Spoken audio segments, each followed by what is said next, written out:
तो ये कहानी एक ऐसे अनाथ हाई स्कूल स्टूडेंट की है जिसे एक दिन एक ऐसी मैजिकल आइटम मिलती है जिससे कि वो उस दुनिया का सबसे ज्यादा स्ट्रॉन्गेस्ट सेज बन जाता है। ये कहानी लुओ की है जो कि अपने हाई स्कूल में कॉलेज के अंदर बैठा था और मेरी ही तरह ये भी पढ़ाई में बिल्कुल ध्यान नहीं देता था। तो ये पीछे बैठ के इधर उधर की बातें सोच रहा था। तभी टीचर लुओ को नोटिस कर लेते हैं और उसको खड़ा करवा देते हैं और तब टीचर लुओ से एक क्वेश्चन पूछते हैं। अब वो खड़ा तो हो ही जाता है लेकिन वो कोई भी आंसर नहीं दे पाता, जिस वजह से वहाँ मौजूद सारे क्लास के स्टूडेंट्स उसके ऊपर हंसने लगते हैं। तभी क्लास का टॉपर जिसका नाम जैंग था वो खड़ा होता है और उस क्वेश्चन का आंसर देते हुए कहता है कि तुम्हें तो कुछ भी नहीं पता लुओ, मुझे लगता है कि तुम्हें तो यहाँ पर पढ़ाई करने के लिए आना ही नहीं चाहिए था। जैंग यहाँ पर लुओ को नीचा दिखाकर क्लास टीचर को इम्प्रेस करने की कोशिश कर रहा था और ज्यादा ओवर स्मार्ट बन के वो लुओ को घसीट के टीचर के पास ले जाता है और कहता है कि टीचर से माफी मांगो। लेकिन लुओ माफी मांगने से मना कर देता है और कहता है कि मैंने बस चैप्टर को नहीं समझा, जिस वजह से मैं क्वेश्चन का आंसर नहीं दे पाया। लेकिन जैंग लुओ के साथ जबरदस्ती कर रहा था। जब लुओ उसको पीछे हटाने जाता है तभी गलती से लुओ टीचर के रखे हुए टेबल पर उनकी कॉफी कप को गिरा देता है। लेकिन तब लुओ अपने रिफ्लेक्सेस के साथ उस कप को बचा लेता है। लेकिन कप को बचाने के चक्कर में लुओ ने टीचर के ब्रश पेन को तोड़ दिया था और वो ब्रश पेन टीचर के लिए काफी ज्यादा इम्पोर्टेंट था। अगले ही सीन में हम देखते हैं कि जैंग को और लुओ को टीचर प्रिंसिपल ऑफिस में ले जाते हैं और जैसे ही दोनों प्रिंसिपल ऑफिस पहुंचते हैं तो हम लुओ को देखते हैं जो कि बहुत ज्यादा डरा हुआ था क्योंकि उसे पता है कि सारी ब्लेम उसके ऊपर ही आने वाली है। तब हम जैंग को देखते हैं जो कि प्रिंसिपल के ऑफिस में आते साथ ही अच्छा बनने का नाटक कर रहा था। वो लुओ के साथ भी अच्छे से बात कर रहा था और वो बोलता है कि मैं लुओ की तरफ से भी माफी मांगता हूँ। अभी ये सब देखने के बाद तो लुओ बहुत ज्यादा गुस्सा हो चुका था। वो कहता है कि प्रिंसिपल आप जो भी अभी देख रहे हैं सब ये नाटक कर रहा है। लेकिन तभी प्रिंसिपल चिल्लाते हुए कहता है कि बिल्कुल चुप हो जाओ लुओ, तुमने टीचर जू के सबसे ज्यादा इम्पोर्टेंट चीज को तोड़ दिया है। ये एक हजारों सालों इम्पोर्टेंट एंशिएंट ब्रश था जिसे कि ढूंढना लगभग इम्पॉसिबल है। लेकिन तभी टीचर जू बीच में बोलते हैं कि लुओ, तुम्हें इतना ज्यादा सोचने की जरूरत नहीं है, तुम बस मेरे लिए एक ऐसा सेम टू सेम ब्रश खोज के लाओ। लेकिन मैं तुम्हें पहले ही कह देता हूँ कि ये ब्रश तुम्हें इजीली नहीं मिलने वाली। इस ब्रश को खोजते खोजते तुम्हें बहुत चीजें पता चलेगी जिससे कि तुम्हें भी फायदा होगा और मुझे भी मेरा ब्रश वापस मिल जाएगा। अब लुओ इस चीज के लिए हाँ बोल देता है क्योंकि अगर वो ना बोलता तो उसे इस कॉलेज से निकाल दिया जाता। लेकिन लुओ जल्दी समझ जाता है कि ये कितना ज्यादा मुश्किल काम था क्योंकि पूरा शहर को एक एक जगह पर खोजने के बाद भी उसे वो ब्रश कहीं भी नहीं मिलता। वो तो ये तक सोच रहा था कि कहीं टीचर मुझे जानबूझ के सफर तो नहीं करवा रहे। लेकिन तभी घूमते घूमते लुओ को जैंग दिखता है जो कि एक जगह पर दौड़ के जा रहा था। जब लुओ उसका पीछा करता है तो उसे पता चलता है जैंग भी उसी ब्रश को खोज रहा है ताकि वो लुओ से पहले उस ब्रश को टीचर को दे सके।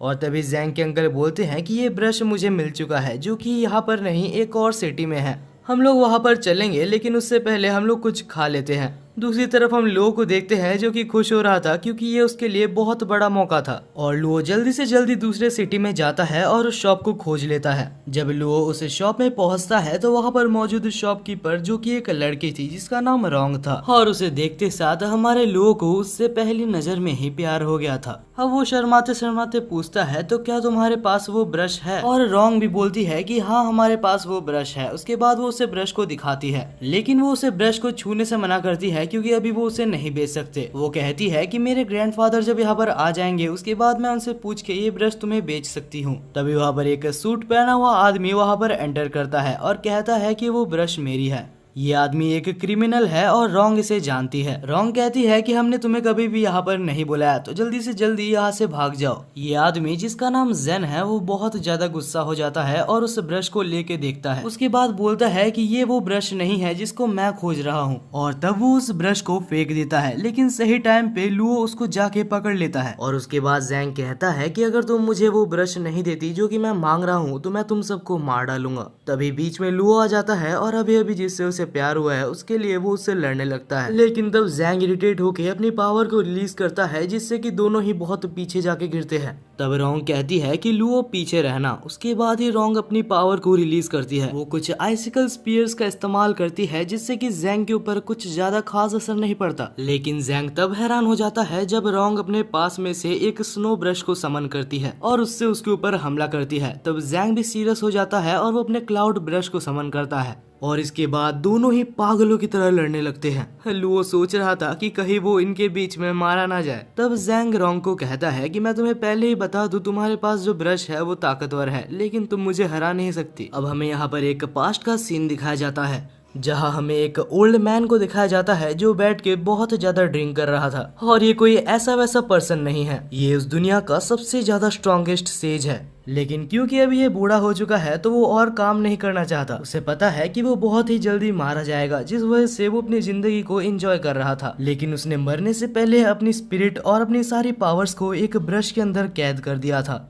अब हमें फिर से प्रेजेंट में दिखाया जाता है जहाँ जैंग और रोंग लड़ रहे थे। और अब लड़ते लड़ते रोंग को एक झटका लगता है जिससे कि उसके पास से वही ब्रश निकल जाती है और वो ब्रश सीधा जाके लू के अंदर इंसर्ट हो जाती है। तब हम देखते हैं कि लू के अंदर कुछ चेंजेस आ रहे थे। कुछ ही देर में लू बिल्कुल बदल चुका था, उसकी प्रेजेंस बिल्कुल ही अलग हो चुकी थी। जैंग उसके ऊपर फिर से हमला करने की कोशिश करता है लेकिन वो लू की स्पीड को मैच नहीं कर पाता। तब जैंग अपना सबसे ज्यादा स्ट्रॉन्गेस्ट मूव को इस्तेमाल करता है लेकिन लू के सामने सब कुछ बेकार था। जैंग को जल्दी समझ आ जाता है कि उससे बहुत बड़ी गलती हो गई है और वो वहां से भाग जाता है। उसके जाने के बाद रोंग पूछती है, लुओ क्या तुम ठीक हो? लेकिन लुओ बिल्कुल भी ठीक नहीं होता और वो वहीं पर बेहोश हो जाता है। अगले सीन में हमें लुओ को एक अजीब सी जगह पर दिखाया जाता है जहाँ लुओ एक बोट पे होता है। लेकिन लुओ की ये खुशी भी ज्यादा देर तक नहीं टिकती क्योंकि वो बोट भी नीचे डूब जाता है। हालांकि वो सपना देख रहा था लेकिन जैसे ही वो सपने से उठता है तो वो अपने सामने रोंग को पाता है। तब रोंग के ग्रैंडफादर जिसका नाम मिस्टर वे था वो आते हैं और रोंग को इंट्रोड्यूस करते हैं। तब मिस्टर वे बोलते हैं कि तुम बेहोश हो गए क्योंकि तुम वो ब्रश की पावर्स को संभाल नहीं सकते। तब लुओ को याद आता है कि आखिर उसके साथ क्या क्या हुआ था। तभी लुओ को ये भी याद आता है कि अभी तक उसने अपने टीचर का ब्रश नहीं लिया। तब लुओ पूछता है कि मिस्टर वे क्या आपके पास वो पाइनएप्पल वाली ब्रश है? लेकिन वो तब चौंक जाता है जब मिस्टर वे कहते हैं कि मैंने उसको जैंग नाम के एक बच्चे को बेच दिया। वैसे अभी लुओ कुछ कर भी नहीं सकता जिस वजह से वो दुखी होके वहाँ से जाने लगता है। लेकिन तब मिस्टर वे कहते हैं कि तुम चिंता मत करो, हमारे शॉप में तुम्हारे साथ तो बहुत कुछ हुआ है तो तुम इस ब्रश को रख सकते हो। और इसके बाद मिस्टर वे कहते हैं कि तुम जो ब्रश यहाँ पर लेने आए थे ये उससे भी काफी ज्यादा वैल्यूएबल है। अब हमें दूसरा सीन दिखाया जाता है जहाँ हमें एक लड़की दिखाई जाती है जो कि लाल कलर की ड्रेस पहनी थी और वो चुपके से एक रेस्ट्रिक्टेड जगह पर घुस के वहाँ पर जाना चाहती थी। लेकिन तभी वहाँ पर गार्ड उसको पकड़ लेता है। लेकिन तब वो लड़की बहाना देते हुए कहती है कि मैं बस वॉशरूम खोज रही थी और यहाँ पर आ गई। तब गार्ड उसे बाहर जाने का मैप देता है और वहाँ से जाने के लिए बोलता है।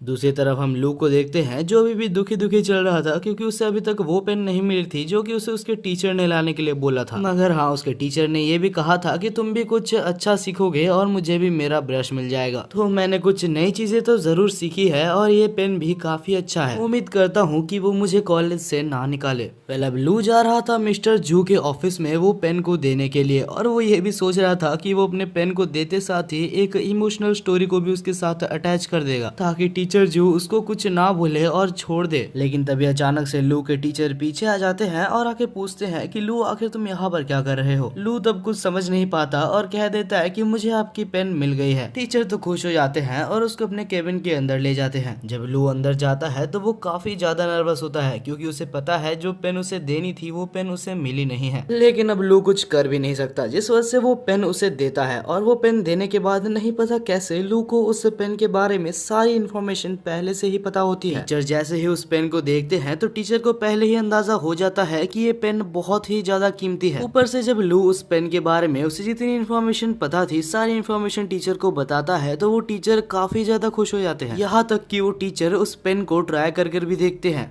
अब लू कम से कम इस कॉलेज से बाहर तो नहीं निकाला जाएगा। इसके बाद के सीन में हम लू को देखते हैं जो कि एक कैफे में बैठ के रिसर्च कर रहा था कि आखिरकार उसे अचानक से इतनी सारी इन्फॉर्मेशन कहाँ से आई और वो ब्रश पेन क्या थी। लेकिन तभी हम देखते हैं कि कुछ गुंडे कैफे के अंदर आ जाते हैं जो कि कैफे के ओनर के मालिक को धमकाने लगते हैं। हालांकि जब लड़ाई होती है तो कैफे का ओनर काफी ज्यादा अच्छा मार्शल आर्टिस्ट था जिस वजह से वो आराम से कुछ बंदों को धो देता है और तब लू भी उसके मदद करने के लिए आ जाता है। लू को देख के कैफे का ओनर काफी खुश होता है और बोलता है कि तुम तो अभी अभी मेरे दोस्त बने थे दरअसल लू और कैफे का ओनर अभी कुछ ही टाइम पहले दोस्त बने थे। वह अब लड़ाई आगे बढ़ती है, लेकिन कुछ ही देर बाद हम देखते हैं कि लू को बहुत जन घेर लेते हैं और अब लू एक बहुत ही ज्यादा मुसीबत में फंस चुका है, क्योंकि उसके ऊपर 2 से 3 जन मारने वाले थे। लेकिन जैसे ही लू के बॉडी पे हमला होता उससे पहले ही लू के बॉडी से कुछ एनॉर्मस पावर एक्टिवेट हो जाती है। नहीं पता कैसे, लेकिन लू हवा में आ जाता है और उसे खुद भी नहीं पता कि आखिर ये उसकी पावर्स काम कैसे करती है। ये पावर देख के वहाँ पर मौजूद सारे बंदे कैफे के ओनर के ऊपर हमला करने जाते हैं, लेकिन तभी हम देखते हैं कि लू अचानक से वहाँ टेलीपोर्ट होके सबको मार देता है। अब यहाँ पर सारे बंदे मार खाने के बाद जा चुके थे और कैफे का ओनर जिसका नाम केन था वो कहता है कि मुझे पता नहीं था कि आखिर तुम अपने सुपर ह्यूमन पावर्स को मुझसे छुपा रहे हो। वेल केन उससे कुछ बातें करना चाहता था, लेकिन लू बोलता है कि मैं काफी ज्यादा टायर्ड हूँ तो मैं तुमसे बाद में बात करूंगा। वेल दूसरी तरफ लू काफी ज्यादा एक्साइटेड था, क्योंकि उसे बहुत सारी चीजों के बारे में पता चल रही थी और वो एक काफी ज्यादा पावरफुल पर्सन बन चुका था। वो तो विश्वास नहीं कर पा रहा था कि ये सब उसके साथ रियल लाइफ में हो रही है। वो सोचता है कि वो खुद को इंक ब्रश पेंटर बुलाएगा या फिर इंक ब्रश मैन, लेकिन ये सब बहुत ही ज्यादा वियर्ड नेम थे जिस वजह से वो कुछ और सोचने का प्लान करता है। लेकिन वो काफी ज्यादा टायर्ड था तो वो नेम सोचते सोचते सो ही जाता है। जब लू सो रहा था तो नींद में उसे एक अजीब सा बूढ़ा आदमी दिखता है, जिसे देख के वो काफी ज्यादा डर जाता है और अब वो सो भी नहीं पा रहा था, जिस वजह से वो आधी रात को ही घर से बाहर निकल जाता है। वो सोचता है कि मुझे कुछ भी करके उस शॉप में वापस जाना होगा इन सब के आंसर्स को पाने के लिए। मगर जैसे ही वो रात को बाहर चल रहा था तो उसे अपने पीछे कुछ बहुत ज्यादा डेंजरस महसूस होता है। वो जैसे ही पीछे देखता है तो उसके पीछे एक बहुत ही खतरनाक मॉन्स्टर था। उसे देखने के बाद लू अपनी पूरी कोशिश करता है कि वो वहाँ से भाग जाए, लेकिन कुछ भी करके वो मॉन्स्टर उसको पकड़ लेता है। लू अपने आप को ये कह रहा था कि चिंता मत करो,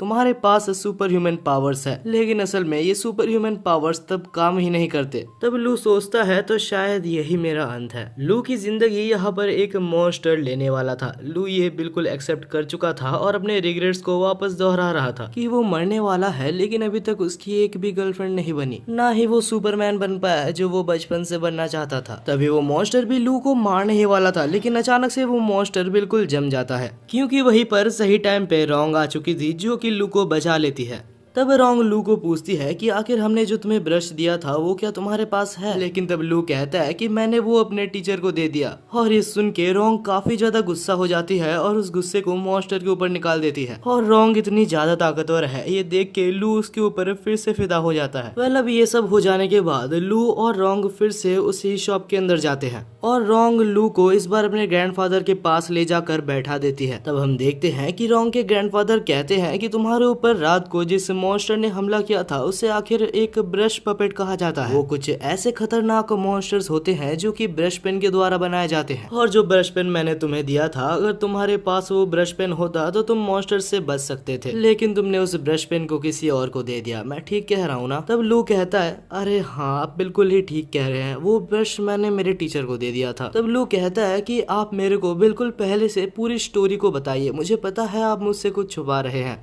तब ग्रैंडफादर कहते हैं कि अगर तुम्हें सुनना ही है तो मैं तुम्हें सब कुछ पहले से बताता हूँ। बहुत समय पहले की बात है जब इस दुनिया में कुछ भी सही नहीं चल रहा था, बिल्कुल वर्ल्ड वार की तरह ही यहाँ पर बहुत सारी केओस मची थी। उस समय की बात है, बहुत सारे टैलेंटेड स्पिरिट्स और मेजेस मारे जा रहे थे। तब एक बहुत ही ज्यादा स्ट्रॉन्ग मेज ने सारे स्पिरिट्स को ब्रश में कैद करना शुरू कर दिया था, और उनमें से ही एक ब्रश अभी तुम्हारे अंदर इंसर्ट हो चुका है। और लू अगर तुम्हें पता नहीं तो तुम्हारे अंदर जो स्पिरिट है वो सारे स्पिरिट्स की किंग है। लू खुश हो जाता है और कहता है तो इसका मतलब मैं सारे स्पिरिट ब्रशेस का किंग हुआ। तब ग्रैंडफादर कहते हैं कि ऐसा तो हो सकता है, लेकिन ये पूरी तरीके से सच नहीं है, क्योंकि तुम्हारे अंदर जो स्पिरिट ब्रश की पावर है वो बस उस स्पिरिट की एक छोटी सी पार्ट है। तभी हम देखते हैं कि ग्रैंडफादर को कुछ अजीब सा महसूस होता है और लू के पीछे वो एक एनिमी को डिटेक्ट करके उसके ऊपर हमला कर देते हैं। उस बंदे का नाम ली था जो कि लुओ का जान लेने के लिए आया था, क्योंकि लुओ के पास वो सबसे ज्यादा स्ट्रॉन्गेस्ट स्पिरिट ब्रश है जो कि उसको चाहिए। और ये कोई ऐसा वैसा एनिमी नहीं है, ये एक बहुत ही ज्यादा खतरनाक एनिमी है, क्योंकि ये एक बहुत ही बड़े फैमिली का हेड है।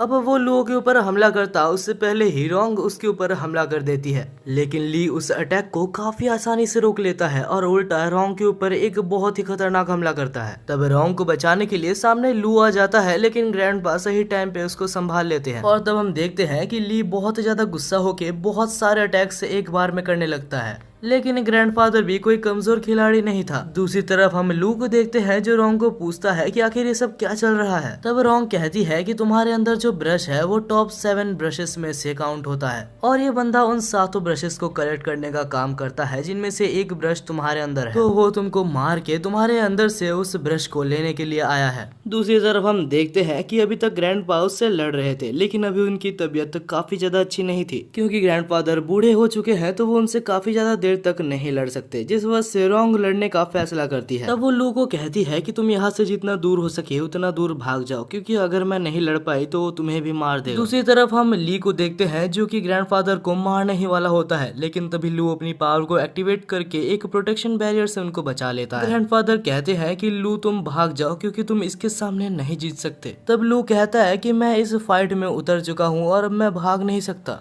लेकिन लू का स्टेमिना ज्यादा देर तक नहीं टिकता, जिस वजह से ली उसको पकड़ के उसको मारने वाला था। लेकिन तभी हम देखते हैं कि बीच में ग्रैंडफादर आ जाते हैं जो कि उस अटैक को अपने ऊपर लेके अपने आप को मार देते हैं, लेकिन मरने से पहले वो उसको बहुत अच्छा खासा डैमेज कर देते हैं, जिस वजह से ली को उस टाइम के लिए वहां से जाना पड़ता है। वेल इसके बाद हमें ग्रैंडफादर को दिखाया जाता है जो कि मरे नहीं थे। उसके जाने के बाद वो मुश्किल से बैठते हैं और लू को कहते हैं कि तुम्हें जल्द से जल्द उस ब्रश को अपने अंदर से निकालना होगा और इसका कोई ना कोई तरीका मैं जरूर ढूंढ निकालूंगा। लेकिन तब लू कहता है कि आप चिंता मत कीजिए, मैं इस ब्रश को कंट्रोल करना जरूर सीखूंगा। मैं अपने वजह से आप दोनों की लाइफ को खतरे में नहीं डालना चाहता। मैं कसम खाता हूँ कि मैं इस ब्रश पेन को चलाना सीखूंगा और आप दोनों को ही प्रोटेक्ट करूंगा।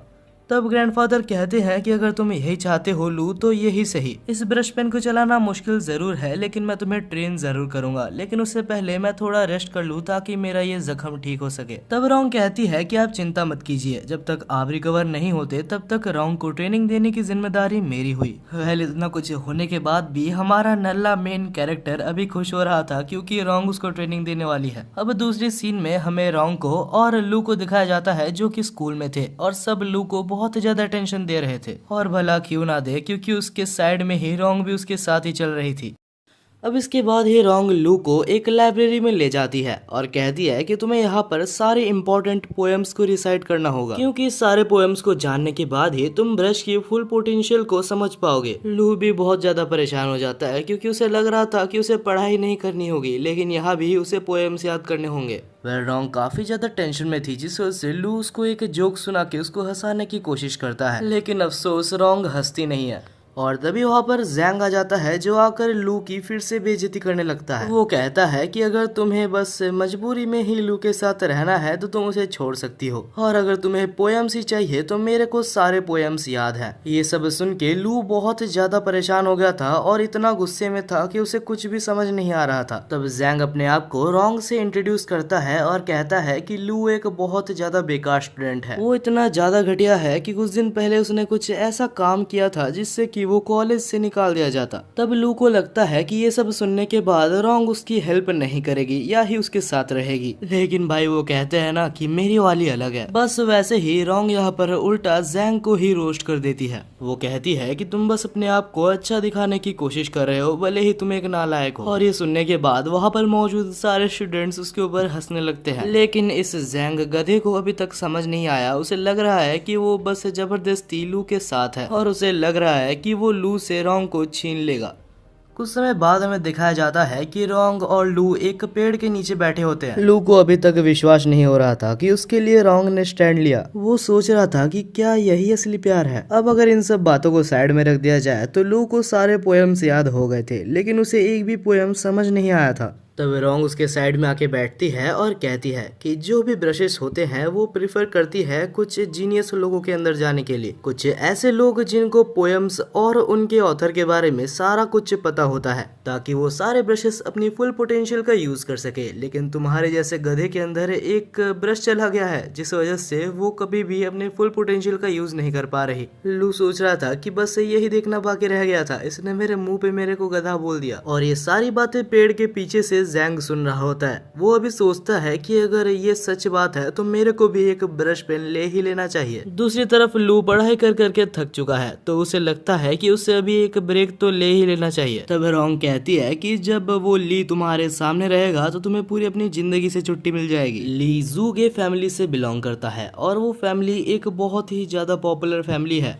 जो कि अभी तुम्हारे पीछे पड़ा है और उस फैमिली से कोई भी लड़ना नहीं चाहता। तो तुम्हें जल्दी से जल्दी तुम्हारे अंदर मौजूद ब्रश पेन के बारे में जानना होगा। जितना जल्दी तुम जानोगे उतने ही अच्छे से तुम उसे यूज कर पाओगे। और हमारा नल्ला बेरोजगार लू अभी भी बस छुट्टी लेने के बारे में सोच रहा था। तभी अचानक से नहीं पता कैसे लेकिन उसके अंदर मौजूद सारे ब्रशेस के बारे में उसे इन्फॉर्मेशन पता लग जाती है और वो सारी इन्फॉर्मेशन रोंग को समझा देता है। तब हमें बताया जाता है कि लू यहाँ पर आने से पहले अपनी टीचर के पास गया था जिससे कि वो सारी इन्फॉर्मेशन कलेक्ट करके लाया था। बस वही, क्योंकि वो रोंग को इम्प्रेस करना चाहता था। और हाँ, ये काम भी करता है क्योंकि ये सब सुनने के बाद रोंग लू को देखकर पहली बार अपनी जिंदगी में स्माइल करती है। और ये सब होने के बाद लू अपने ही ख्यालों में खो गया था, जिस वजह से रोंग उसको एक जोर का मारती है और उसको बोलती है कि और ज्यादा पढ़ाई करो। तब दूसरी तरफ हम जैंग को देखते हैं जो कि मिस्टीरियसली अपने अंकल से बात कर रहा था और कहता है कि अंकल जल्दी से जल्दी मेरे लिए एक स्पिरिट ब्रश को खोजो। तब उसके अंकल भी कहते हैं कि मैंने पहले से ही एक स्पिरिट ब्रश तुम्हारे लिए रखा हुआ है। उसी रात दूसरे जगह पर हमें दिखाया जाता है रोंग और लू को जो कि एक साथ कहीं पर जा रहे थे। क्योंकि लू के साइड में रोंग भी थी तो लू को काफी ज्यादा अटेंशन मिल रहा था। लू कहता है कि रोंग अगर तुम चाहो तो तुम अपने घर जा सकती हो, लेकिन तब रोंग कहती है कि नहीं, मैं तुम्हारे साथ ही रहूंगी। और ये सुन के वहाँ पर मौजूद सारे लोग बहुत ज्यादा हैरान हो जाते हैं। तब लू कहता है तो ठीक है, लेकिन यहाँ पर नहीं, तुम मेरे साथ कहीं और चलो। और इसके बाद ही हम लू को देखते हैं जो कि रोंग को लेके वही इंटरनेट कैफे में ले जाता है। हाँ, वही इंटरनेट कैफे जहाँ पर लू कुछ दिन पहले आया हुआ था। लू के नए दोस्त को पहले लू समझाता है कि हाँ, रोंग मेरे एक पार्टनर है, ना ही मेरी गर्लफ्रेंड। तब कैफे का ओनर लू और रोंग को एक जगह दे देते हैं बैठने के लिए। और रोंग उस इंटरनेट कैफे यानी कि वो कंप्यूटर इंटरनेट को देख के काफी ज्यादा हैरान थी। वो कहती है कि मैं बचपन से ही एक स्पिरिट ब्रश को कंट्रोल करना सीखती हूँ और इसका एक मतलब ये भी है कि बचपन से ही मैं कभी भी बाहर की दुनिया को ज्यादा एक्सप्लोर नहीं कर पाई, तो ये सारी चीज मेरे लिए बिल्कुल ही नहीं है। तब लू कहता है कि इस इंटरनेट में बहुत कुछ है, अगर तुम चाहो तो हम लोग अभी कुछ देर के लिए प्रैक्टिस को साइड में रख के कुछ गेम्स खेल सकते हैं। और रोंग को भी थोड़ा सा ब्रेक चाहिए था, जिस वजह से दोनों ही गेम्स को खेलने लगते हैं। कुछ देर बाद लू सोचता है कि क्या सच में रोंग इससे पहले कभी भी गेम्स नहीं खेली है, क्योंकि रोंग पहले ही ट्राई में गेम को बहुत ही अच्छे से खेल रही थी। रोंग कहती है कि ये सब गेम्स वगैरह बहुत ही ईजी है ये कंपेरिजन में कि मैं बचपन से ही एक स्पिरिट ब्रश को यूज करती हूँ। मेरे ख्याल से इन गेम्स को खेलने से 100 गुना ज्यादा हार्ड है स्पिरिट ब्रश को कंट्रोल करना। और ये सुनने के बाद लू फिर से अपने प्रैक्टिस में लग जाता है। उसे ये पता चलता है कि जितनी जल्दी वो जितने ज्यादा पोएम्स को रिसाइट करेगा उतनी जल्दी ही उसकी स्पिरिट स्ट्रांग होगी। अब इतनी सारी पोएम्स को रिसाइट करने के बाद वो काफी ज्यादा थक चुका था, तो वो उठता है और अपने दोस्त के पास जाता है। और तब वो उससे बात करते करते कहता है कि रोंग बिल्कुल भी ऐसी वैसी लड़की नहीं है, वो सच में एक बहुत ज्यादा मेहनती लड़की है। तब कैफे का ओनर एक सजेशन देता है। वो कहता है कि मुझे जैसे लगता है रोंग एक ऐसी लड़की है जो कि इंटरनेट कैफे में आना ज्यादा देर तक पसंद नहीं करेगी। तो लू, तुम्हें जल्दी से जल्दी कुछ ऐसे जगह देख के रखना चाहिए जहाँ तुम रोंग को ले जा सको, वरना मुझे नहीं लगता कि तुम्हारा रिलेशनशिप ज्यादा दिनों तक चलेगा। लू कहता है कि हाँ, तुमने सही कहा और इस बारे में मैं सोचूंगा। इसके बाद लू रोंग के पास जाता है और उसे सोते हुए कुछ देर तक देखता है। और अब लू को कुछ काम से बाहर जाना था, लेकिन वो रोंग के ऊपर बोझ नहीं बनना चाहता। तब लू अपने टीचर को कॉल करता है और कहता है कि क्या आप मेरे को वो ब्रश कुछ देर के लिए उधार दे सकते हैं जो कि मैंने आपको दिया था। लेकिन तब टीचर कहते हैं, अच्छा वो ब्रश तो मैंने जैंग को दे दिया क्योंकि उसके अंकल मुझे वो ब्रश मांग रहे थे। ये सुनने के बाद ही वो बहुत ही ज्यादा टेंशन में आ जाता है और उस ब्रश को लेने के लिए बाहर भागता है। वो अंधेरी रात में भागे ही जा रहा था, तभी अचानक से वो नीचे गिर जाता है। जब वो देखता है कि आखिर उसके सामने कौन आया, तो वो देखता है कि वो जैंग के अंकल थे जो कि नीचे गिरे हुए थे। उसे देख के लू को कुछ भी समझ नहीं आता, तो वो इमरजेंसी नंबर में कॉल लगाने लगता है। लेकिन तभी उसे अचानक से उसके पीछे से कुछ आवाज आने लगती है, तो वो चुपके से उधर अंदर देखने की कोशिश करता है। और जैसे ही वो अंदर देखता है तो वो देखता है कि वहाँ पर अंदर जैंग बैठा हुआ था, जहाँ पर एक लेडी भी थी जो कि सच में काफी ज्यादा पावरफुल लग रही थी।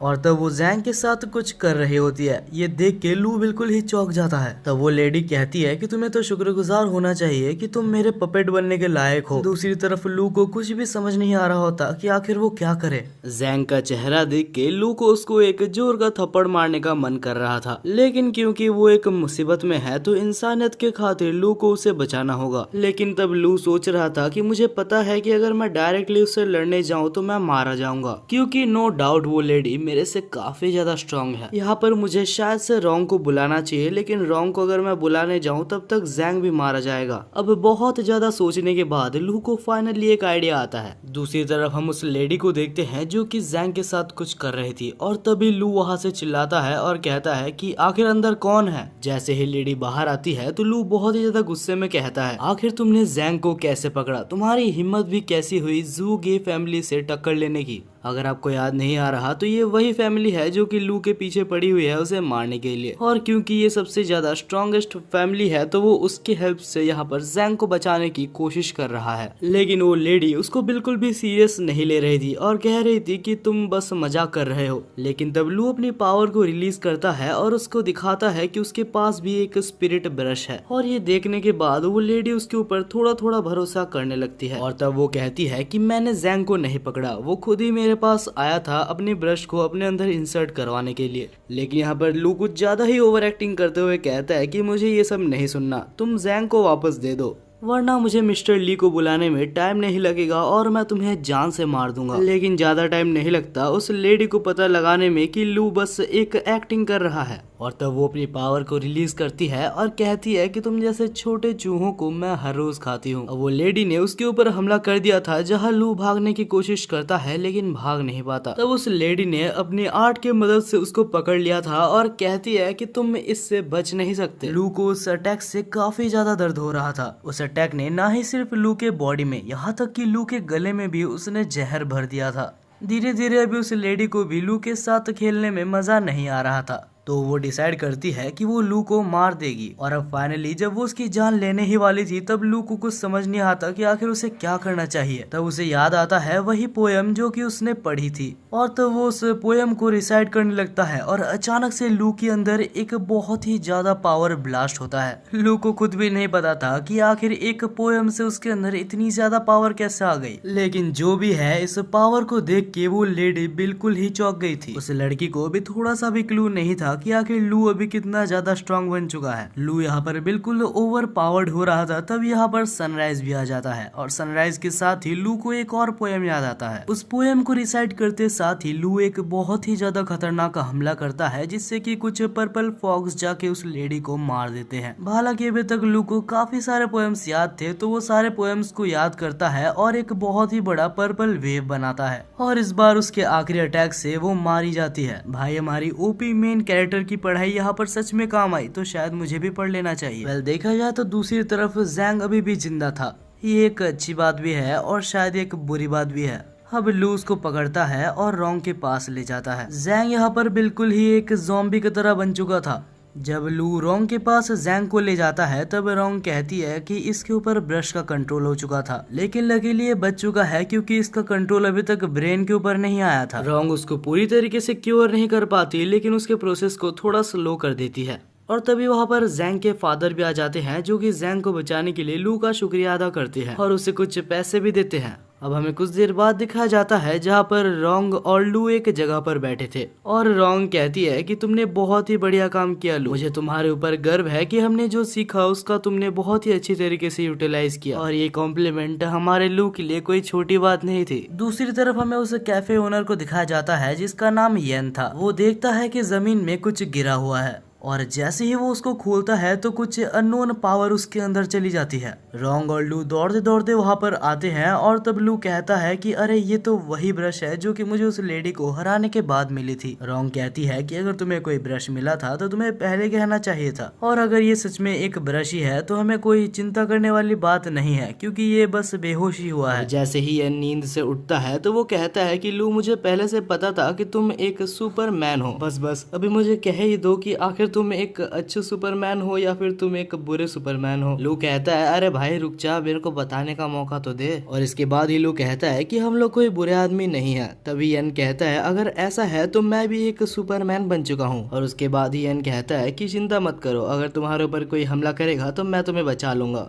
लेकिन तब रोंग कहती है कि रुक जाओ, तुम्हें बस अभी अभी तुम्हारी पावर मिली है, तुम्हें पता भी नहीं है कि आखिर तुम्हारी पावर क्या है। तब यन कहता है नहीं, तुम समझ नहीं रही हो, मैं अपने दोस्त को बचाने के लिए मर भी सकता हूँ। अगले सीन में हम देखते हैं रोंग, लू और यन को जो कि एक जगह पर बैठे थे। यन को ये पता लगाना था कि आखिर उसके अंदर जो ब्रश गया है आखिर उसका मालिक कौन है, लेकिन उसके बारे में किसी को भी नहीं पता, तो उसकी ओरिजिन को खोजने में उसे बहुत टाइम लग जाएगा। तभी हम देखते हैं कि साइड में से एक पेशेंट गुजरता है जिसके सिर पे खून था, और उस खून को देखते साथ ही यन के फिंगर टिप्स ग्लो करने लगते हैं। उसे लगता है कि उसकी पावर्स जाग गई है। लू उसे देख के चौंक जाता है, लेकिन तब रोंग कहती है कि उसके पास मत जाना क्योंकि हमें नहीं पता आखिर इसकी पावर क्या है।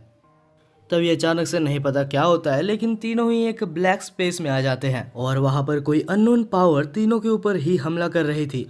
रोंग कहती है कि ये पांचों कलर्स जो तुम्हें दिख रहे हैं ये बहुत ही खतरनाक है, तुम्हें इससे बच के रहना होगा या फिर ये तुम्हारे ऊपर कंट्रोल कर लेगा। हालांकि कुछ देर लड़ने के बाद लू को वो पावर कैप्चर कर लेता है और उसके वजह से रोंग का जैसे ही ध्यान भटकता है तो उसको भी वो पावर कैप्चर कर लेता है। लेकिन क्योंकि रोंग भी अभी मुसीबत में है तो लू आखिर उसकी मदद कैसे ना करता। अरे समझो भाई, ऐसे भी लू को बहुत ही कम मौके मिलते हैं रोंग के सामने हीरो बनने का, नहीं पता कैसे, लेकिन लू अपने पावर्स की मदद से होश में आ जाता है और रोंग को भी होश में लाता है। रोंग होश में आने के बाद कहती है कि ये पावर्स काफी ज्यादा खतरनाक है, जरूर इसके पीछे जो भी है वो ज़ूगे फैमिली से रिलेटेड होगा और वो पक्का लू को मारने के लिए ही आया होगा। तब रोंग अपने पावर का यूज करती है और अपने आइस मैजिक की मदद से उन सारे पावर्स को रोकने के लिए एक आइस बैरियर बना देती है। लेकिन तब एनिमी बहुत सारे डीमंस को समन करता है, जिस वजह से वो सारे डीमंस जाके रोंग के ऊपर हमला करने लगते हैं और तब फिर से रोंग के ऊपर रेड लाइट हमला कर देते हैं और रोंग फिर से रेड लाइट के वश में आ जाती है। तब रोंग को बचाने के लिए लू रोंग के सामने आ जाता है और उसको उस हेलुसिनेशन से बाहर लाता है।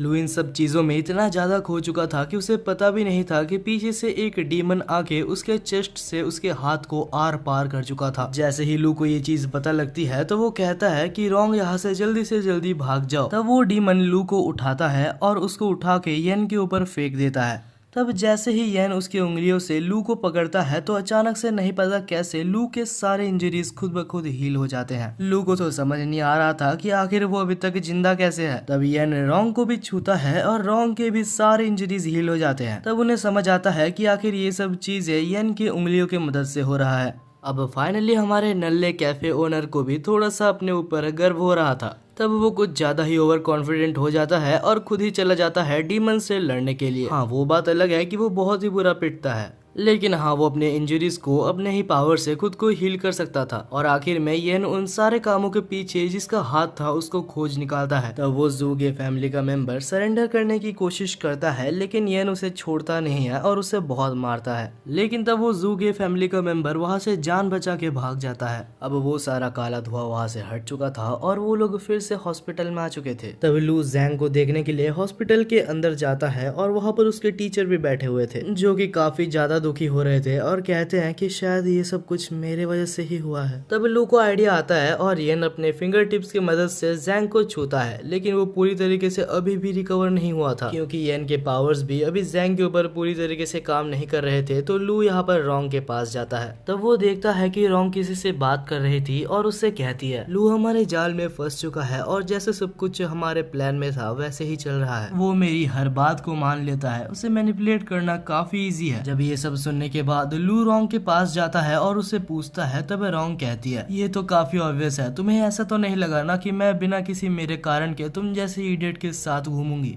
अब ये सब सुनने के बाद लू का दिल पूरी तरीके से टूट चुका था। उसे पता नहीं था कि रोंग बस उसका इस्तेमाल कर रही है। अगले सीन में हमें रोंग और रोंग के ग्रैंडफादर को दिखाया जाता है। हमें बताया जाता है कि पहले से ही रोंग के ग्रैंडफादर का यही प्लान था कि वो लू के मदद से बाकी सारे ब्रशेस को खोजेंगे। अब ये सब सोच के जब लू बाहर चल रहा होता है तभी उसको वही रेड ड्रेस पहनने वाली लड़की दिखती है। ये वही लड़की है, अगर आप याद करोगे तो पहले ये बिल्कुल ही इलीगल तरीके से एक टेम्पल पे घुसना चाहती थी। वो यहाँ पर आके लू को मैनिपुलेट करने की कोशिश कर रही थी। वो कहती है कि तुम मेरे साथ चलो, उस रोंग ने तुमको धोखा दे दिया लेकिन मैं तुम्हें धोखा नहीं दूंगी। अगर तुम चाहो तो मेरे साथ मिलके रोंग और उसके ग्रैंडफादर से पहले 7 कोलोसल ब्रश को खोज सकते हो। लेकिन वो बोलते हैं ना कि एक बार धोखा खाने के बाद बार बार धोखा नहीं खाते। तब लू कहता है कि नहीं, कोई जरूरत नहीं है, मैं ऐसे ही ठीक हूँ। लेकिन तब वो रेड ड्रेस वाली लड़की लू को जबरदस्ती उसके साथ खींच के ले जाती है। यहाँ पर लू चाहता तो ना बोल सकता था, लेकिन लू की मस्ती तो देखो। और इसी मस्ती के चक्कर में वो फिर से मैनिपुलेट हो जाता है और हमें पता ही है कि ये लाल ड्रेस वाली लड़की कोई अच्छी लड़की नहीं है। तब वो रेड ड्रेस वाली लड़की लू को कोने में ले जाती है और फ्लर्ट करने के बहाने उसको बेहोश कर देती है। और उसके बाद वो लड़की लू को कार में भर के वहाँ से चली जाती है। दूसरी तरफ हम रोंग और येन को देखते हैं जो कि लू को खोज रहे थे, लेकिन लू का तो कोई अता पता ही नहीं था।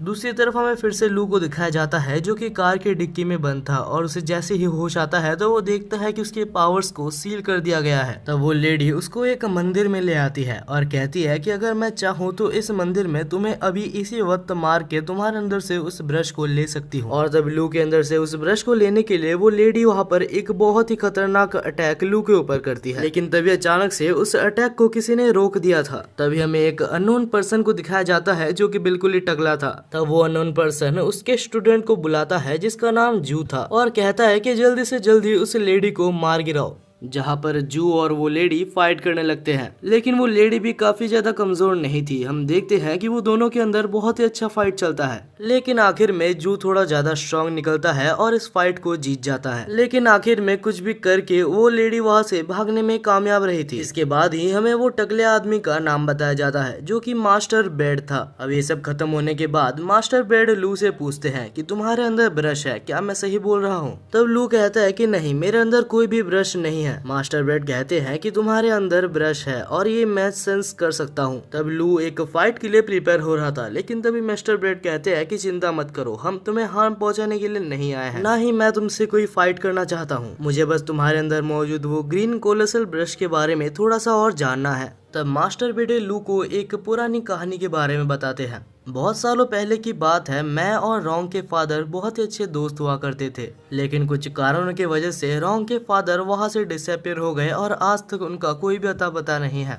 तुम्हारी हेल्प से मैं बस इतना जानना चाहता हूँ कि रोंग के फादर अभी कहाँ हैं और कैसे हैं। तभी अचानक से मिस्टर बेडी को किसी की प्रेजेंस महसूस होती है और वो कोई और नहीं येन था। इसको देखने के बाद लू सबको शांत करवाता है और कहता है कि येन मेरा दोस्त है। लू जब मुसीबत में था तो उसने येन को कॉल किया था, जिस वजह से येन यहाँ पर आ गया था। लेकिन तभी मिस्टर बेडे और बाकी सभी को फिर से एक जन के आने की प्रेजेंस महसूस होती है और ये प्रेजेंस काफी ज्यादा स्ट्रॉन्ग थी। तब मास्टर बेडे अपने मैजिक की मदद से सबको डिसअपीयर कर देते हैं। तब हम देखते हैं कि वहाँ पर एक पर्सन आया था जिसका नाम किंग था और वो वहाँ पर एक पर्सन को लेके आया था जिसके अंदर से उसको ब्रश निकालना था। दरअसल ये जगह या फिर ये टेम्पल एक ऐसा टेम्पल है जहाँ किसी भी पर्सन के अंदर से ब्रश को निकाला जा सकता है। इसके बाद ही किंग उस ब्रश को उस बॉडी के अंदर से निकालने का प्रोसेस चालू करता है। धीरे धीरे उस पर्सन के अंदर से सारी स्पिरिट निकल के एक ब्रश का फॉर्म ले रही थी और जब उसका ब्रश निकालने का काम हो जाता है तो उसके बाद किंग एक चाकू लाता है जिससे कि वो उस पर्सन को मारने वाला था। लेकिन तभी हम देखते हैं कि लू, येन और बाकी सारे लोग मिस्टर बेडी को छोड़ के सारे लोग उधर से निकल आते हैं, क्योंकि उनसे ये चीज नहीं देखा जाता कि उनके सामने ही एक पर्सन की मौत हो रही है।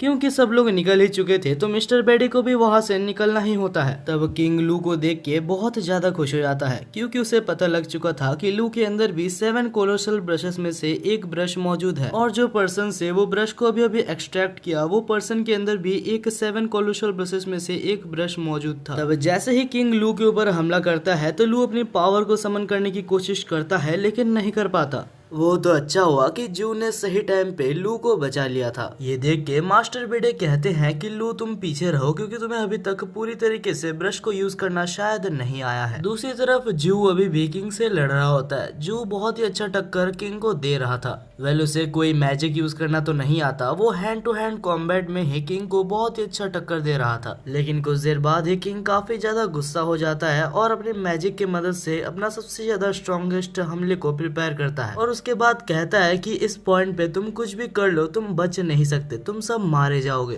दूसरी तरफ हम मास्टर बैडी को देखते हैं जिसे सब कुछ समझ आ गया था और वो वहाँ पर एक बैरियर बनाता है, लेकिन इस बैरियर को भी किंग बहुत ही आराम से तोड़ देता है और एक और बहुत ही ज्यादा खतरनाक हमला करता है, लेकिन जू सामने आके खुद को सेक्रीफाइस करके सबको बचा लेता है। अब इस पॉइंट पे किंग काफी ज्यादा ही पावरफुल हो गया था। वो आराम से मास्टर बैडी से लू और येन को छुड़ा के अपने पास ले लेता है, लेकिन तब किंग का ध्यान उस पर्सन की तरफ जाता है जिससे कि वो ब्रश को एक्सट्रैक्ट कर रहा था। अभी किंग को उसके ऊपर पूरा फोकस लगाना होगा, नहीं तो ब्रश एक्सट्रैक्ट वो नहीं कर पाएगा। तब वो लू और येन को साइड में रख के ब्रश को पूरी तरीके से एक्सट्रैक्ट करता है। दूसरी तरफ येन और लू काफी ज्यादा मुसीबत में थे, उन्हें नहीं पता था कि आखिर वो लोग वहां से कैसे निकलेंगे। तब हम देखते हैं कि किंग फिर से जब लू और येन को पकड़ने आता है तब येन अपने हाथों की मदद से उस पावर्स की मदद से किंग को छू देता है। जैसे ही येन किंग को छूता है तो किंग के पास जो ब्रश था वो फिर से उस पर्सन के अंदर चला जाता है। तब हम देखते हैं कि लू को पता चलता है कि येन के पास दो पावर्स है, एक पावर हील करने की और एक पावर पास्ट में जाने की। तब हम देखते हैं कि किंग उन दोनों को फिर से अपने कब्जे में करने के लिए एक और बहुत ही ज्यादा खतरनाक हमले को प्रिपेयर कर रहा था, लेकिन तब किंग का हमला मिस हो जाता है और वो हमला सीधा जाके ब्रश पेन पे लगता है और वो ब्रश पेन जाके सीधा फिर से लू के अंदर चला जाता है।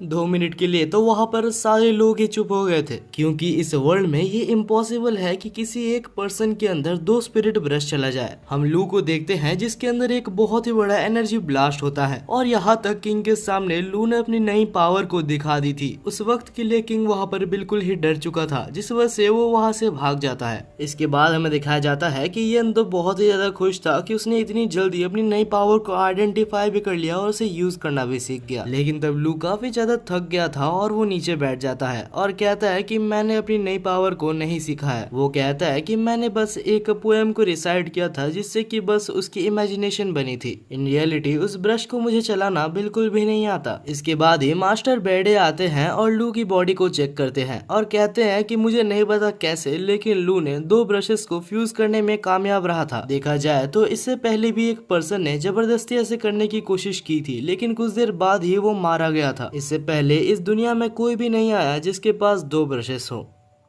इसके बाद ही वहाँ पर एक लेटर भी आता है जो कि रॉन्ग के तरफ से था। उस लेटर को पढ़ने के बाद लू कहता है कि मेरे को समझ नहीं आता कि आखिर रॉन्ग मेरे साथ अच्छा व्यवहार कर रही है या सिर्फ मेरा फायदा उठा रही है। वेलियन कहता है कि तुम्हें एक और बार रॉन्ग को मौका देके देखना चाहिए।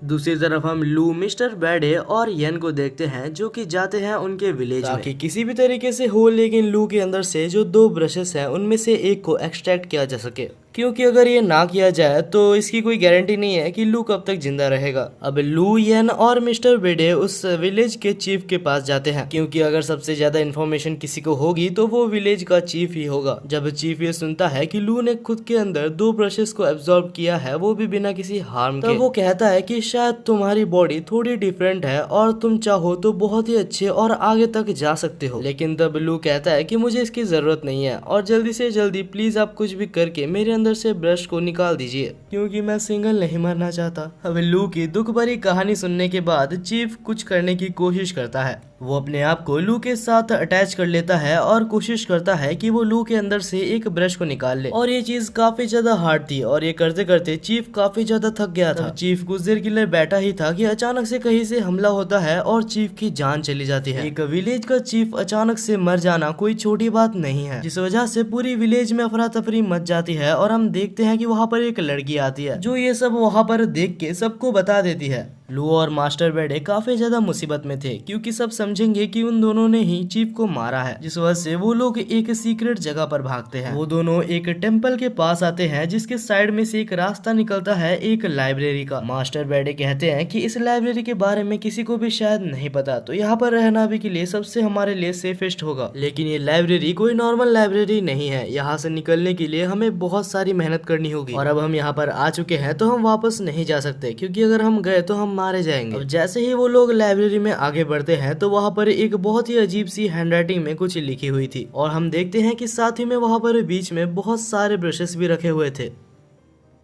अचानक ही उन ब्रशेस को लू और मिस्टर बैडे के प्रेजेंस महसूस हो जाते हैं, जिस वजह से वो लोग एक्टिवेट हो जाते हैं और अभी इनमें से कुछ ब्रशेस मॉन्स्टर के फॉर्म ले चुके थे। तब हमें बताया जाता है कि ये मॉन्स्टर्स ब्रश पपेटियर्स है जिनको सिर्फ साउंड सुनाई देता है, इनको दिखाई नहीं देता। तब लू इसी चीज का फायदा उठा के वहाँ पर मौजूद सारे ब्रश पपेटियर्स को मार डालता है। लू की फाइटिंग स्किल्स देख के मास्टर बैडी काफी ज्यादा इम्प्रेस हुआ था। इसके बाद ही वो लोग वहाँ पर मौजूद सारे सिंबल्स को देखने लगते हैं और हमारा जीनियस टकला यानी कि मास्टर बैडी ये निकाल लेता है कि कहाँ पर एग्जिट हो सकता है। वो लोग एग्जिट के पास जाते हैं लेकिन वहाँ पर कोई भी डोर नहीं था। लू को बहुत ही ज्यादा टेंशन हो रहा था कि उनको यहाँ से निकलना ही होगा, जिस वजह से वो गधा अपना दिमाग को यूज नहीं करता और अपने मैजिक पावर को समन करके उस गेट को ही तोड़ देता है। और उसके बाद मास्टर बैडी को कहता है कि जब मैं स्ट्रेस में रहता हूँ तो ऐसा ही होता है। बाकी दूसरी तरफ मास्टर बैडी काफी ज्यादा टेंशन में थे क्योंकि उन्हें नहीं पता कि आखिर चीफ कैसे मारे गए। और हमें यहाँ पर एक बहुत ही ज्यादा शॉकिंग चीज बताई जाती है। आखिरकार चीफ मास्टर बैडी के खुद के फादर थे।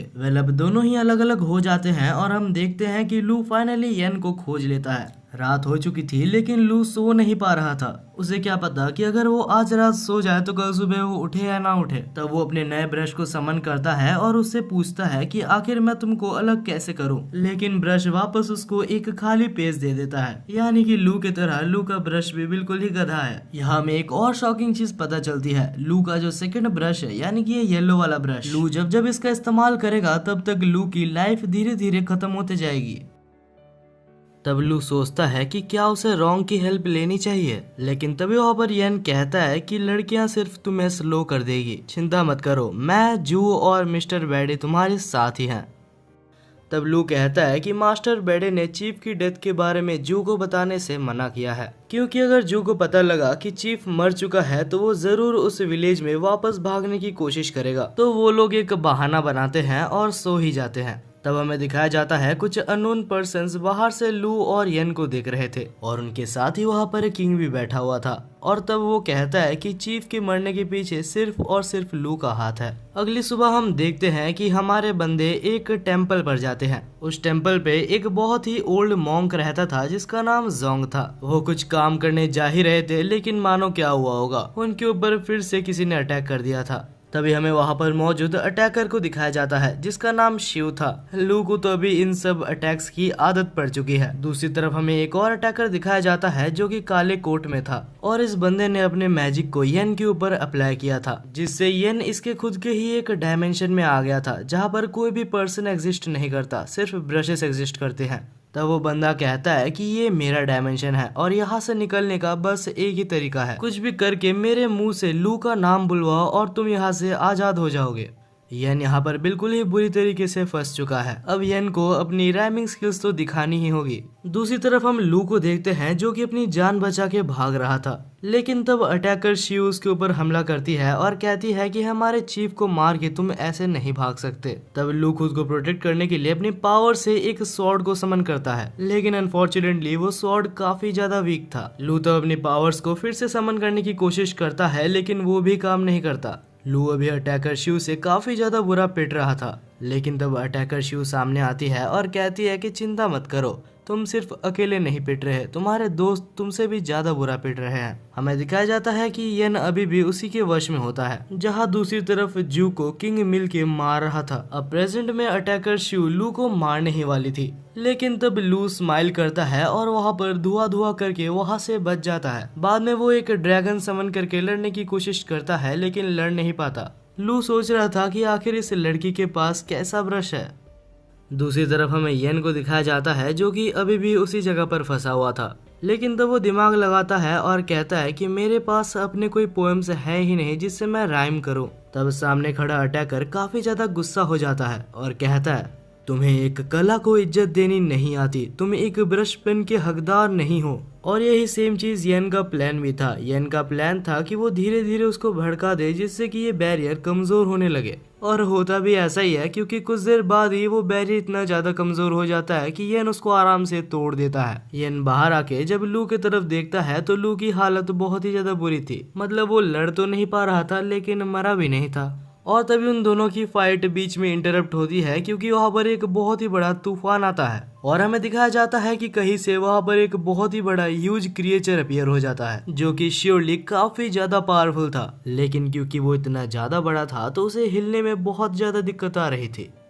देख के ऐसा लग रहा था कि वो मॉन्स्टर अटैकर शिव के ऊपर हमला करना चाहता है, लेकिन लू के अंदर का जो प्यूपिल ब्रश यानी कि वो येलो ब्रश था वो खुद ब खुद मूव करता है और अटैकर शिव को उस मॉन्स्टर से बचा लेता है।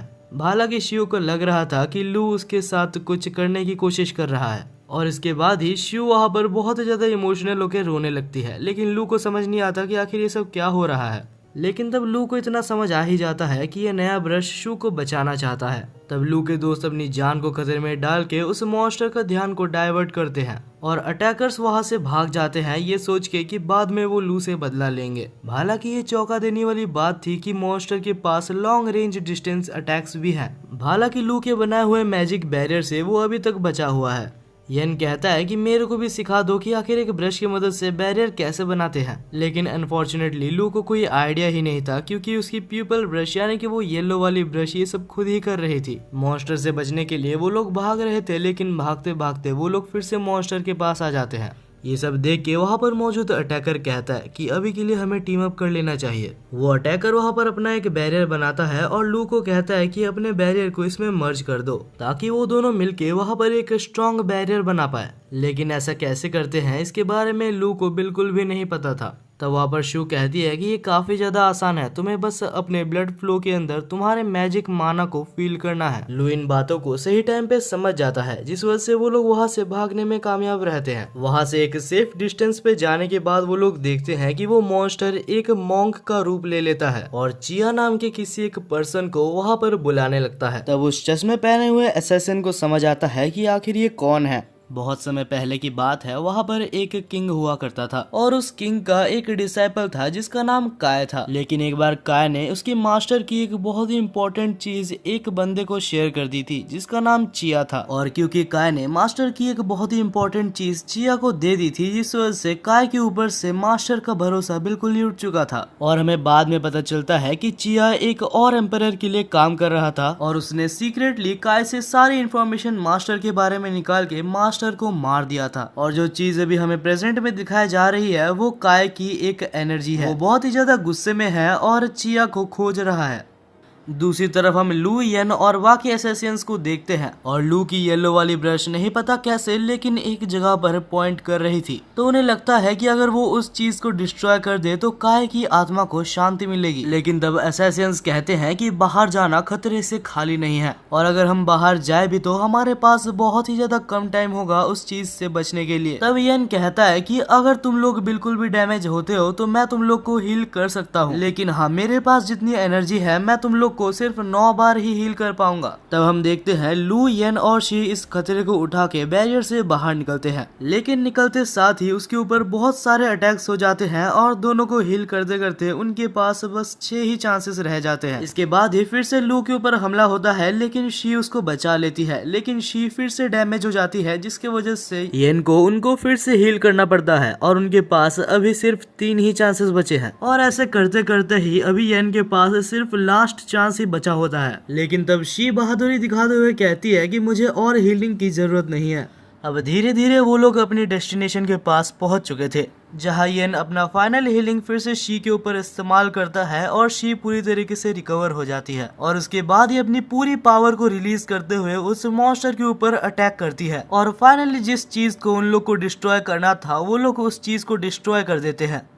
वो लोग बहुत ही दूर जाके गिरते हैं, लेकिन तभी अलग सीन में हमें दिखाया जाता है कि वो मॉन्स्टर अभी तक मरा नहीं था। वो बहुत सारे फॉर्म्स बनाकर उनकी एनर्जी को पानी के अंदर भेज रहा था। तब हम देखते हैं कि वो घोस्ट एक ब्रश का रूप ले लेता है, लेकिन सब लोग तब चौंक जाते हैं जब वो लोग देखते हैं कि लू का ब्लू ब्रश जाके उस ब्रश से बात करने लगता है और इवेंचुअली हमें पता चलता है कि ये ब्रश भी 7 ड्यूक्स में से एक ब्रश है। दूसरी तरफ हम उस घोस्ट को देखते हैं जो कि रो रहा था और उसके बाद फाइनली वो कहता है कि अभी मैं अच्छे से जा सकता हूँ और उसके बाद ही वो वहाँ से गायब हो जाता है। अब इसके बाद ही हम उस असैसिन को देखते हैं जो कि उस क्लाउड ब्रश को लेना चाहता था, लेकिन उस असैसिन के उस ब्रश को लेने से पहले ही वहाँ पर रोंग के ग्रैंडफादर आ जाते हैं और वो असैसिन पूरी तरीके से जम जाता है क्योंकि वहाँ पर रोंग भी आ चुकी थी। रोंग वहाँ पर आने के बाद कहती है कि कोई भी ब्रश को नहीं ले सकता क्योंकि 7 ड्यूक ब्रशेस बिल्कुल ही भाई बहनों की तरह होते हैं जो कि एक दूसरे के साथ रहते हैं। और क्लाउड ब्रश की यहाँ पर रुकने की बस एक ही वजह है क्योंकि लू के पास येलो और ब्लू ब्रश मौजूद है। और ये सब सुनने के बाद लू को बहुत ज्यादा गुस्सा आ रहा था क्योंकि एक बार फिर से रोंग और रोंग के ग्रैंडफादर ने लू का बस इस्तेमाल किया। वो लोग बस लू के हेल्प से क्लाउड ब्रश को खोजना चाहते थे। लू इतना ज्यादा गुस्सा हो चुका था कि वो यहाँ पर रोंग के ग्रैंडफादर के ऊपर अटैक भी करता है, लेकिन लू के ग्रैंडफादर ने उस अटैक को वापस लू के ऊपर ही भेज दिया था। तब हम देखते हैं रोंग लू को संभालने आती है और तब हम ग्रैंडफादर को देखते हैं जो कि कहता है कि चिंता मत करो, इससे तुम्हारी भलाई ही होगी। तब हम देखते हैं लू को जो कि रोंग के हाथों को अपने ऊपर से हटाता है और कहता है कि तुम मेरे को मत छूना, तुमने जो मेरे साथ किया है उसके बाद मैं तुम्हारे ऊपर भरोसा नहीं कर सकता। ये सुनने के बाद रोंग और रोंग के ग्रैंडफादर वहाँ से चले जाते हैं। तब हम देखते हैं कि वहाँ पर किंग भी आ जाता है जो कि बाकी दोनों असैसिन्स को वहाँ से ले जाता है क्योंकि उनका ब्रश होल्डर वैसे भी टूट चुका है। तो वो लोग लू, येन और बाकी सबको अपने कब्जे में करके वहां से चले जाते हैं। बाद में हमें किंग और बाकी असैसिन्स को बैठा हुआ दिखाया जाता है जहां पर असैसिन शी कहती है कि हम पहले लू और येन की जांच करना चाहते हैं ताकि हमें पता चले कि आखिर हमारे चीफ कैसे मारे गए। वहां पर तो किंग हाँ बोल देता है, लेकिन बाद में किंग बहुत ज्यादा टेंशन में होता है क्योंकि आखिरकार किंग ने ही तो उनके चीफ को दूर से मारा था ताकि लू और येन और साथ ही में मास्टर बैड के ऊपर वो इल्जाम लग जाए और उनको पकड़ना आसान हो जाए। तब किंग डिसाइड करता है कि सबसे पहले जाके वो लू और येन को मार डाले जिससे कि कोई भी सीक्रेट बाहर ही ना आए। लेकिन जैसे ही वो लोग वहां पर पहुंचते हैं तो किंग ये देख के शॉक हो जाता है कि शी वहां पर पहले से थी और उसने लू को जान से मार दिया था। और इसके बाद वो कहती है कि मैं बस अपने चीफ के मारे जाने का इनसे बदला ले रही थी क्योंकि इनके पास से मेरे को ये चीज मिली। उस चीज को देखने के बाद किंग कहता है कि हाँ यही तो चीफ है। लेकिन तब शी पूछती है कि आखिर तुम्हें कैसे पता कि ये चीफ है क्योंकि इससे पहले तुमने चीफ को कभी भी नहीं देखा। लेकिन तब वो एक झूठ बोलता है और कहता है कि आईडी में पहले से चीफ का नाम लिखा हुआ था, लेकिन असल में वहाँ पर चीफ का नाम था ही नहीं, वो असल में येन का आईडी पास था। अनफॉर्चुनेटली एक के बाद एक किंग का झूठ पकड़ा जा रहा था और इसके बाद ही ये रिवील होता है कि लू और येन मारे नहीं गए थे, वो लोग बस शी का साथ दे रहे थे ताकि वो लोग मिलके किंग का झूठ को सामने ला सके। तभी वहाँ पर एक बूढ़ा आदमी आता है जिसका नाम फे था और वो कहता है कि तुम्हें बहुत कुछ एक्सप्लेन करना बाकी है। किंग तब वहाँ पर उनके ऊपर अटैक करने की कोशिश करता है, लेकिन तब फे नाम का वो बंदा किंग को नॉकआउट कर देता है और इसके बाद ही किंग को वहाँ पर टांग दिया जाता है। और तब फे अपनी एक एबिलिटी का यूज करता है जिससे कि वो किंग के ब्रश को टेम्पररी वहाँ से बाहर निकलता है और इस तरीके से वो किंग से सब कुछ सच सच उगलवा सकता है क्योंकि किंग कुछ भी बोलने से मना कर रहा था, जिस वजह से फे को ये टेक्निक का यूज करना पड़ा। वो पूछता है कि आखिर तुम असल में कौन हो और किसके लिए काम करते हो। तब वो कहता है कि तुम्हें कभी भी मेरे मास्टर के बारे में पता नहीं लगेगा क्योंकि वो एक इतना ज्यादा पावरफुल आदमी है कि तुम सोच भी नहीं सकते। और क्योंकि वो बोलने से मना कर रहा था तो उसके मुंह से खून निकल आता है। अब ये प्रोसेस तो आगे कंटिन्यू रहेगा, लेकिन बाद में हमें दिखाया जाता है कि अब लू और येन यहाँ से निकल रहे थे जहाँ पर शी लू को थैंक यू बोलती है उसे बचाने के लिए। तब लू कहता है कि मैंने तो कुछ किया ही नहीं, जो किया मेरे ब्रश ने किया। आखिर में फे कहता है कि तुम दोनों को थैंक यू बोलने के लिए हमारे क्लैन मास्टर तुमसे मिलना चाहते हैं और ये और कोई नहीं ज़ूगे फैमिली का हेड यानी कि वही ली था। तब लू को समझ आता है सबसे पहले उसके ऊपर जिसने अटैक किया था वो ली नहीं था, वो ली के भेष में कोई और पर्सन था। अब दोनों ही एक साथ बैठे हुए थे जहाँ पर लू पूछता है कि क्या आपको कोई तरीका पता है जिससे कि मैं मेरे अंदर मौजूद 2 ब्रशेस को अलग कर सकूं। लेकिन अनफॉर्चुनेटली ली को इस बारे में कुछ भी नहीं पता होता है। वो लू को कहता है कि तुम एक जगह पर जाके देखो जिसका नाम ननरी है, वहाँ पर मौजूद लोगों के बारे में इन सब के बारे में कुछ न कुछ पता होगा, लेकिन वहाँ के लोगों से थोड़ा सा सावधान रहना क्योंकि वहाँ के लोग काफी ज्यादा डेंजरस हैं। वहाँ के कुछ लोग तुम्हारे ऊपर एक्सपेरिमेंट भी कर सकते हैं और तुम्हें ब्रश पेपेटियर्स भी बना सकते हैं। वो लोग अगर चाहे तो वो लोग तुम्हें गुलाम बनाकर रख सकते हैं और क्योंकि तुम्हारे अंदर 2 ब्रशेस मौजूद हैं तो वो लोग तुम्हारे अंदर इंटरेस्ट जरूर दिखाएंगे। वो लोग इतने ज्यादा खतरनाक हैं कि ज़ूगे फैमिली और वाई फैमिली मिलके भी वो लोग को नहीं हरा सकते। अब हमें कुछ दिनों बाद का सीन दिखाया जाता है जहाँ ज़ूगे फैमिली ली और येन को वहाँ पर रखे हुए थे एज अ गेस्ट। वहाँ पर वो लोग उनकी बहुत ज्यादा ट्रीटमेंट ले रहे थे। कुछ दिनों के लिए लू और येन काफी ज्यादा मजे करते हैं, लेकिन फिर वो लोग नोटिस करते हैं कि आखिर जू के फैमिली उनके ऊपर इतना ज्यादा ध्यान क्यों दे रहे हैं। तभी लू को मास्टर बैडे का एक मैसेज आता है जहां वो कह रहा था कि उसके पास ननरी की कुछ इन्फॉर्मेशन है और उसे एक गुड न्यूज भी मिली है 2 ब्रशेस को स्प्लिट करने के लिए। लेकिन सबसे इम्पोर्टेंट वो ये कहता है कि जू के फैमिली एक बहुत ही बेकार फैमिली है, तुम्हें जल्दी से जल्दी वहाँ से निकलना होगा। और तभी वहाँ पर शियो भी आ जाती है जो कहती है कि मैं तुम्हारी हेल्प करूंगी यहाँ से निकलने में, लेकिन बदले में तुम्हें भी मेरी हेल्प करनी होगी। चीफ के मरने के पीछे जिन जिन का हाथ है उन्हें मारने के लिए। कुछ देर बाद हमें दिखाया जाता है कि उसी रात वो लोग वहाँ से निकलने में कामयाब भी रहते हैं, लेकिन निकलने से पहले ही उनको वहाँ पर एक पर्सन दिखता है। लू, येन और शी तब हैरान थे जब वो पर्सन उन्हें रोकता नहीं है, लेकिन अभी वो लोग एक लूप में फंस चुके थे। वो लोग जितनी बार भी गेट से निकल रहे थे वापस वो लोग मेंशन के अंदर आ जा रहे थे और ये सब काम पक्का इसी बंदे का है। येन कहता है कि यहाँ से निकलने के लिए हमें इसे हराना ही होगा, लेकिन जैसे ही वो उसके ऊपर हमला करने जाता है वो वापस वहीं पर टेलीपोर्ट हो जाता है। वेल तब लू एक चीज नोटिस करता है और कहता है कि हम तीनों को अलग अलग डायरेक्शन में जाना चाहिए और तब वो तीनों ही अलग अलग रास्ते में चले जाते हैं। लेकिन वो बंदा अभी भी चाहता तो तीनों की जगह को रिप्लेस कर सकता था, लेकिन क्योंकि उस बंदे ने येन की लोकेशन को ट्रैक नहीं किया तो उसे नहीं पता कि आखिर येन कहाँ पर है, जिस वजह से वो लोग वहाँ से निकलने में कामयाब रहते हैं। अब वो सब मिलके ननरी में जा रहे थे। तभी लू को एक कॉल आता है जो कि हॉस्पिटल की तरफ से था। कॉल में वो कहता है कि मास्टर बैडे बहुत ही बुरी तरीके से इंजर्ड है। तभी लू डिसाइड करता है कि वो बाद में मास्टर बैडे को देखने के लिए जाएगा। अब सब लोग ननरी के अंदर पहुंच चुके थे जहां पर येन और शी जा रहे थे और जाते वक्त वहां पर येन और शी को एक मारा हुआ आदमी दिखता है। दूसरी साइड में हम लू को हॉस्पिटल में देखते हैं जो कि मास्टर बैडे को देखने आया था। लू के आते साथ मास्टर बैडे कॉन्शियसनेस में आते हैं और लू को कहते हैं कि चीफ जो कि मारे गए वो मेरे खुद के फादर थे और उनके मारे जाने के पीछे मैंने जब इन्वेस्टिगेशन चालू की तो मुझे पता चला। लू तुम्हें पहले से तो ये पता ही है कि वाई फैमिली और जू के फैमिली दुश्मन है, लेकिन इन्वेस्टिगेशन के टाइम में मुझे पता चला कि वाई फैमिली और जू के फैमिली के बीच में एक ट्रेटर मौजूद है, यानी कि वो वाई फैमिली की हर इंफॉर्मेशन जाके जू के फैमिली को बताता है। मास्टर बैडी कहता है कि मैं उनके पीछे पीछे ही था और मैंने उनको बात करते हुए सुना कि वाई फैमिली और जू के फैमिली के सबसे ज्यादा इम्पोर्टेंट और सबसे ज्यादा पावरफुल ब्रशेस को वो लोग चुराने की कोशिश कर रहे थे। फर्दर जब मैंने उनका पीछा किया तो मैंने देखा कि वो दोनों ननरी के पास जा रहे थे और वहाँ पर मैं पकड़ा गया और उन दोनों ने मुझे बहुत ज्यादा मारा। और तभी लू को ध्यान में आता है कि येन और शी अभी ननरी के अंदर ही हैं। दूसरी तरफ येन और शी उस मरे हुए आदमी को देख रहे थे। शी काफी ज्यादा टेंशन में थी क्योंकि उसे लग रहा था कि मास्टर ने उससे कुछ छुपाया है। सब कुछ जानने के लिए येन और शी ननरी के अंदर भागते हैं। दूसरी तरफ लू येन को कॉल करता है लेकिन येन उठाता नहीं है, तो लू वहाँ से निकलता है जल्दी से जल्दी उनके पास जाने के लिए। दूसरी तरफ लू और शी वहाँ पर पहुंच चुके थे और वो लोग देखते हैं कि वही चश्मा वाला एसेसियन और साथ ही में मास्टर फे वहीं पर होते हैं और वो लोग मौजूद वहाँ पर ननरी के मास्टर से लड़ रहे होते हैं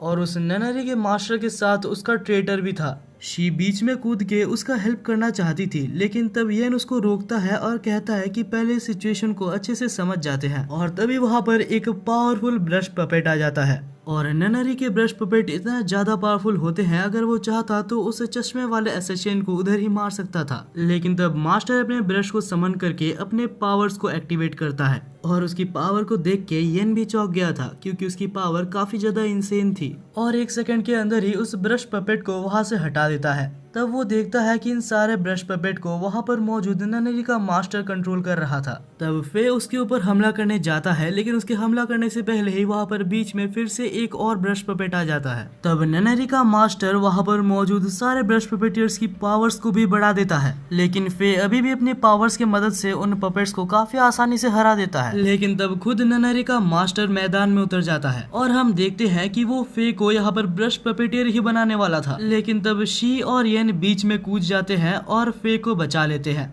हालांकि लड़ते वक्त येन को एक मॉन्स्टर हमला कर देता है और वो दूर जाके गिरता है। वो कहता है कि मैं तो बस फे को रिकवर करने वाला था, मैं बेकार ही में बैठ जाता हूँ। वेल येन और शी को समझ आ जाता है कि उनकी पावर यहाँ पर यूजलेस है लेकिन तभी हमारे वहाँ पर हीरो की एंट्री होती है। लू वहाँ पर आते साथ ही अपने पावर्स के मदद से बहुत सारे सोल्जर्स को समन करता है। लू येन को उठाता है और एक स्ट्रॉन्ग हैंडशेक देता है, यानी कि मानो वो ये कह रहा था कि चिंता मत कर दोस्त, मैं आ चुका हूँ। हैंडशेक के साथ ही लू येन के हाथों में कुछ देता है। अब जैसे ही वो लोग मिलकर हमला करने वाले थे तभी ननरी का मास्टर अटैक करता है और शी, येन और साथ ही में मास्टर तक को बेहोश कर देता है। उसने एक ऐसा हमला किया था जो कि धीरे धीरे उनके पास से एनर्जी लेके उनको मार देगा। तब वो कहता है कि मुझे पता है तुम यहाँ पर इसलिए आए हो ताकि तुम अपने ब्रश को सेपरेट कर सको। लू के पास और कोई भी ऑप्शन नहीं था सिवाय उसके बात मानने के। तब ननरी का मास्टर कहता है कि मेरी बात ध्यान से सुनो, यहाँ से थोड़े आगे जाते ही तुम्हें एक छोटा सा मेंशन दिखेगा, उसके अंदर जाना सबके लिए पॉसिबल नहीं है। वहाँ पर 4 ड्रैगन्स रहते हैं और साथ ही वहाँ पर एक मास्टर कैलीग्राफर रहता है जिसको कि बहुत ही मुश्किल से उस जगह पर सील किया गया है। तुम्हें अपने येलो ब्रश का यूज करके उस मेंशन के अंदर जाने का मौका मिलेगा और वहाँ पर जाने के बाद तुम अपने पेन्स को सेपरेट कर सकते हो।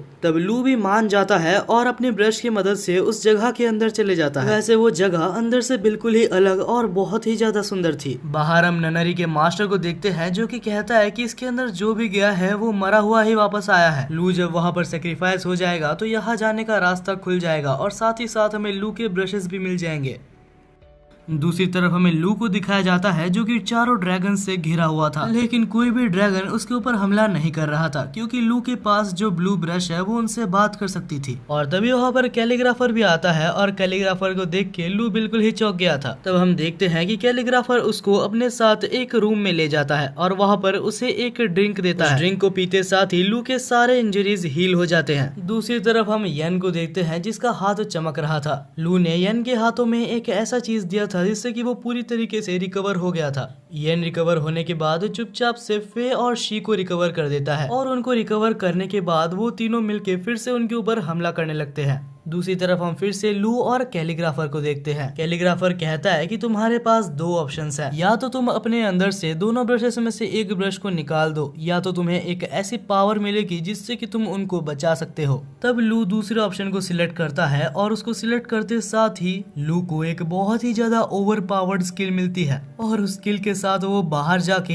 1 सेकंड के अंदर वहाँ पर मौजूद सारे एनिमीज को हरा देता है। और उसके बाद वो ननरी के मास्टर को पकड़ के पूछता है कि आखिर तुम्हारा मास्टर कौन है। तब वो कहता है कि हमारे मास्टर का नाम हैन जॉन है। और जैसे ही वो उसके मास्टर का नाम लेता है तो उसके मास्टर के द्वारा वो मारा जाता है। तब लू को याद आता है कि उसके टीचर ने भी बहुत पहले ये नाम को बोला था। तभी वहाँ पर सनराइज होता है और लू सोचता है कि आखिर उसे आगे क्या करना है। और इसी के साथ फाइनली हमारे इस एनिमे का सीजन 1 खत्म होता है। ये एनिमे काफी ज्यादा अच्छा था और अगर मुझे इस एनिमे को रेट करना होगा तो मैं इसे 8/10 की रेटिंग दूंगा। और यार कमेंट सेक्शन में ये तो जरूर से बता के जाना कि आप कितना रेटिंग इसको देना चाहते हैं। वैसे तो ये एनिमे बहुत ज्यादा अच्छा भी नहीं था, लेकिन यार अगर आपको इस वीडियो को देखने में मजा आया तो यार दोस्त समझ के एक सब्सक्राइब तो आप कर ही सकते हैं। अगर आप सब्सक्राइब कर लेते हैं तो आपको इसका पार्ट 2 बहुत ही जल्दी मिल जाएगा और मुझे भी मोटिवेशन मिलेगी पार्ट 2 बनाने के लिए। जैसे ही इस एनिमे का सीजन 2 आएगा तो मैं आपको वादा करता हूँ कि मैं आपको इसका पार्ट 2 जरूर से लेके आऊंगा। बाकी यार वीडियो को हाइप कर देना, देखते हैं आप मेरी 1 महीने की मेहनत को कितना ज्यादा रेस्पेक्ट करते हो। वेल मैं माफी भी मांगना चाहूंगा क्योंकि मुझे 1 महीना लग गया, लेकिन अगर इस वीडियो पे अच्छा रिस्पॉन्स आता है तो मैं वादा करता हूँ कि इसके बाद इतना ज्यादा लेट नहीं होगा। वेल तब तक के लिए मिलते हैं एक नए वीडियो में।